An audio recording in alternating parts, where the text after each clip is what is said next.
Assalamualaikum warahmatullahi wabarakatuh. Alhamdulillahirabbil alamin wa bihi nasta'in wa ala umuri dunya waddin. Wassalatu wassalamu ala asrofil anbiya'i wal mursalin wa ala alihi washabihi ajmain amma ba'du. Marilah kita panjatkan puji syukur atas kehadirat Allah Subhanahu wa taala yang telah memberikan kekuatan, kesehatan kepada kita sehingga kita dapat mengikuti pembelajaran online pada hari ini. Salawat serta salam kita haturkan kepada Nabi Muhammad SAW. Semoga kita mendapatkan syafaatnya di hari akhir nanti. Yang kami hormati kepada Ibu Musta'anah selaku pembimbing mata kuliah psikologi pendidikan dan teman-teman yang kami banggakan, semoga selalu dalam lindungan Allah Subhanahu wa taala. Kami dari kelompok 10 akan mempresentasikan tentang kepribadian. Pembahasan pertama akan saya sampaikan mengenai apa itu kepribadian. Kepribadian atau personality merupakan salah satu kajian psikologi yang lahir berdasarkan pemikiran, kajian, atau temuan-temuan para ahli. Objek kajian kepribadian adalah perilaku manusia yang membahas terkait dengan apa, mengapa, dan bagaimana perilaku tersebut. Kepribadian mencakup keseluruhan pikiran, perasaan, dan tingkah laku serta kesadaran ataupun ketidaksadaran. Kepribadian itu sebagai pembimbing seseorang untuk menyesuaikan diri dengan lingkungan sosial dan lingkungan fisik. Sejak awal kehidupan, kepribadian adalah kesatuan yang berpotensi membentuk kesatuan. Ketika mengembangkan kepribadian, orang harus berusaha mempertahankan kesatuan dan harmoni antar semua elemen kepribadian. Nah, kepribadian itu dari bahasa Inggris yaitu personality. Berasal dari bahasa Latin juga yaitu persona yang berarti topeng yang digunakan para aktor dalam suatu permainan atau pertunjukan. Nah, para artis tersebut bertingkah laku sesuai dengan ekspresi topeng yang dipakainya, seolah-olah topeng itu mewakili ciri kepribadian tertentu. Sehingga konsep awal dari pengertian personality adalah tingkah laku yang ditampakkan ke lingkungan sosial, kesan mengenai diri yang diinginkan agar dapat ditangkap oleh lingkungan sosial. Nah, kepribadian digunakan untuk menggambarkan identitas diri atau jati diri seseorang. Contohnya, saya seorang yang pendiam. Jadi, saya menggambarkan diri saya adalah pendiam, seperti itu. Nah, kemudian tiap-tiap tindakan seseorang itu diwarnai oleh kepribadiannya.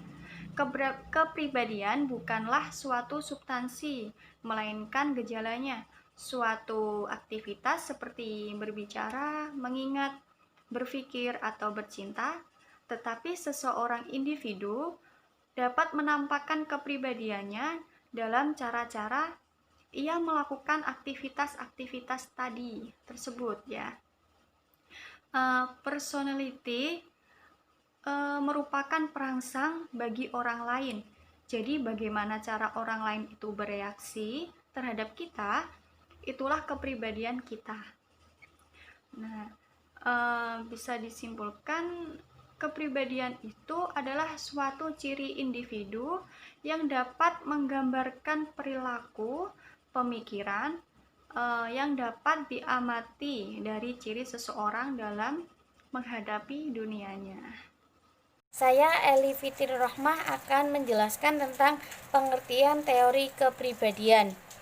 yaitu teori yang dapat diartikan sebagai model tentang kenyataan yang membantu kita untuk memahami, menjelaskan, memprediksikan, dan mengontrol tentang kenyataan. Menurut C. Borge pada tahun 2005, teori juga dapat diartikan sebagai berikut. 1.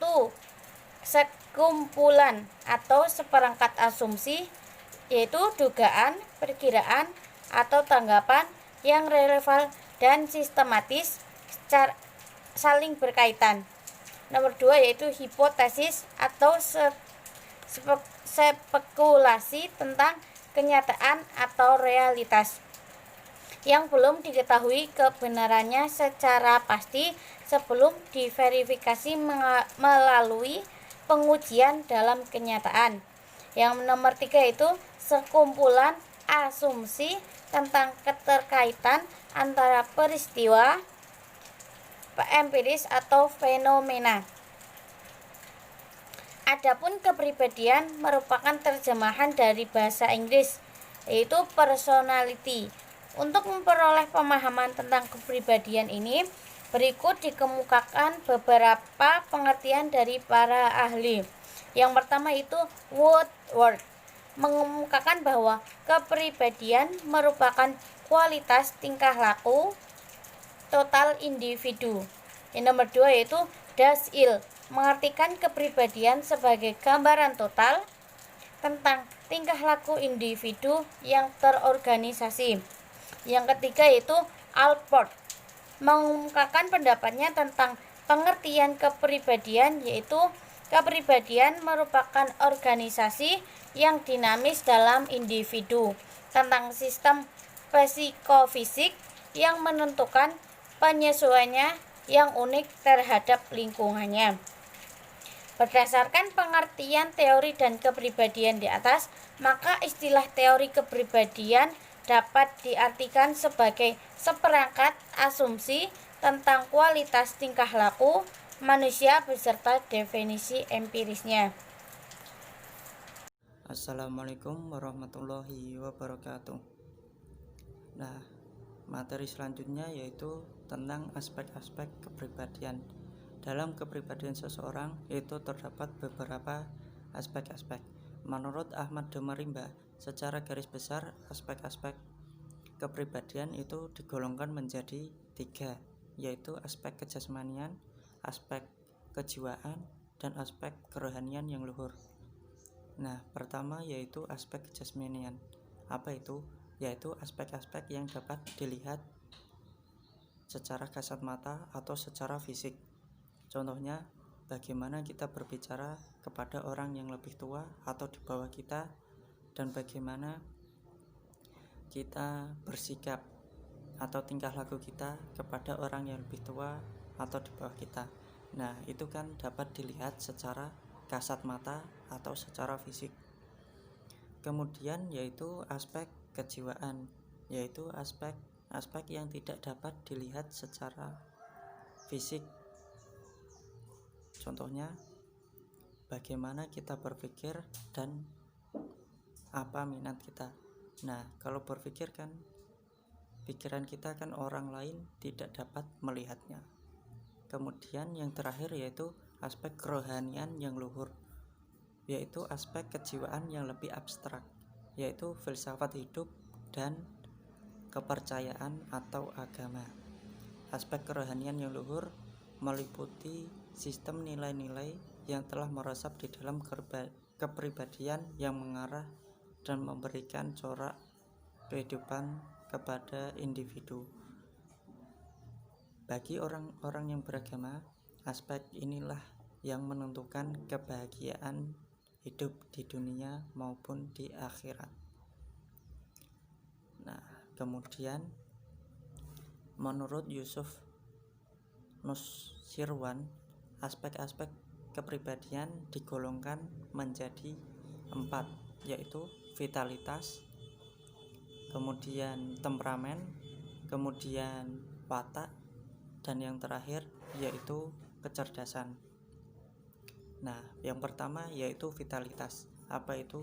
Yaitu pusat tenaga atau semangat hidup seseorang yang relatif konstan dan menetap. Nah, vitalitas ini sangat erat hubungannya dengan proses fisiologi dan lebih ditentukan oleh faktor bawaan sejak lahir. Nah, kemudian yang kedua yaitu temperamen, yaitu sifat-sifat yang berhubungan dengan emosi atau perasaan kita.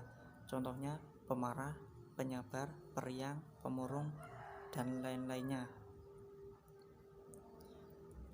Nah, temperamen ini selalu menunjukkan perpaduan antara rohani dan jasmani, yakni cenderung bawaan sejak lahir.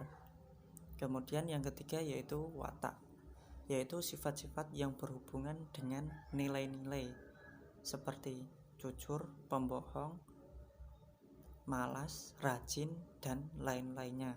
Nah, sifat-sifat ini tidak bawaan dari lahir, sehingga kita dapat merubahnya.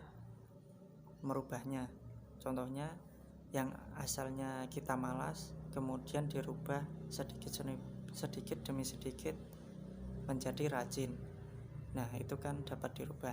Kemudian yang terakhir yaitu kecerdasan bakat, daya nalar sebagai kustanta kemampuan pribadi. Nah, sekian